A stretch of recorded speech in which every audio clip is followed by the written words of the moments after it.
PTB, jumpa lagi di One of Outlook Weekly Market Update bersama saya Nataya Hendry Wijaya.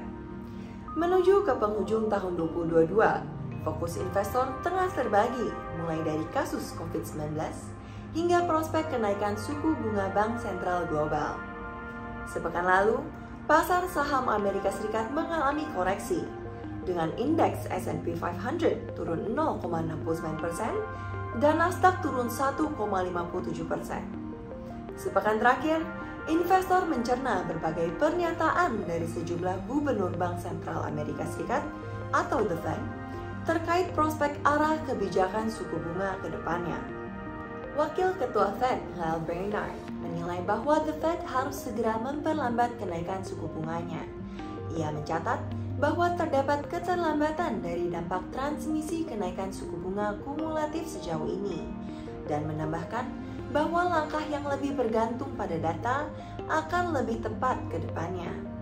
Di sisi lain, anggota Fed Christopher Waller menyatakan bahwa meskipun cetak data inflasi bulan Oktober yang melambat telah membuatnya lebih nyaman dengan kenaikan suku bunga yang lebih rendah atau sebesar 50 basis poin di bulan Desember, Waller menambahkan masih terdapat potensi akan kenaikan suku bunga lebih lanjut.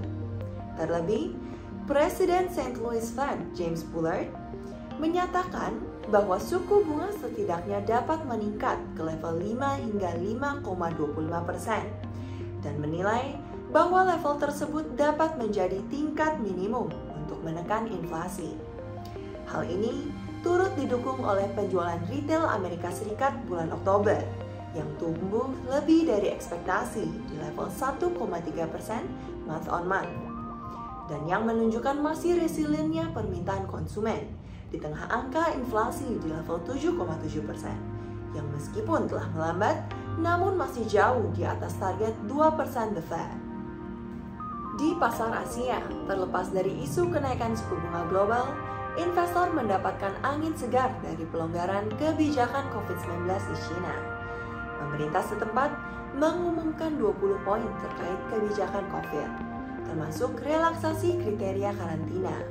Namun, pada akhir minggu lalu, China mencatat kematian akibat COVID yang pertama dalam hampir 6 bulan terakhir, memicu kekhawatiran akan pengetatan kebijakan pembatasan sosial di negara tersebut. Alhasil, menjadi katalis negatif terhadap pasar global.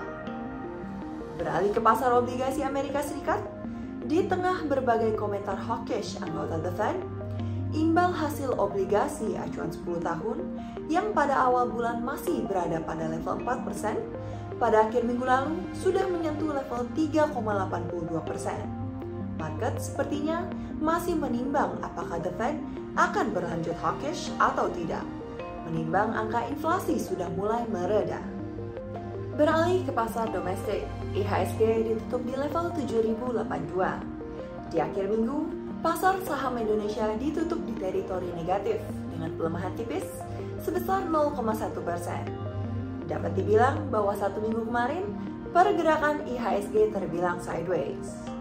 Menilik beberapa rilis data ekonomi di pekan lalu, neraca transaksi berjalan Indonesia berhasil tercatat surplus sebesar 4,4 miliar US dollar di kuartal ketiga tahun ini, sehingga menekankan masih kuatnya posisi ketahanan eksternal Indonesia.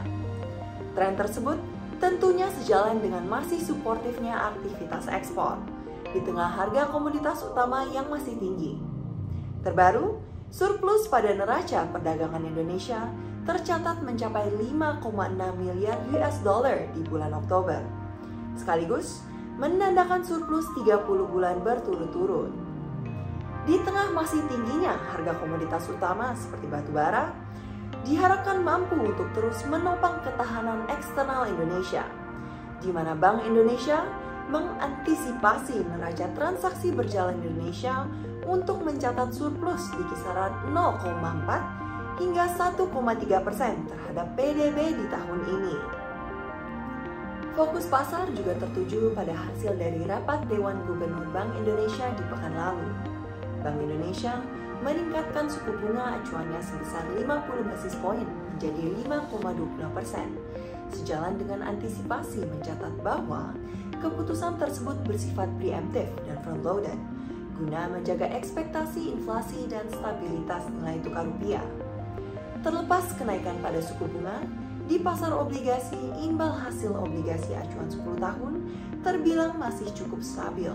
Selama 1 minggu, imbal hasil bergerak pada range 7,05% hingga 7,06%. Terhadap nilai tukar, di tengah penguatan indeks dolar DXY yang mencapai 0,64% sepekan lalu, rupiah melemah ke level 15.688 per dolar pada penutupan Jumat lalu.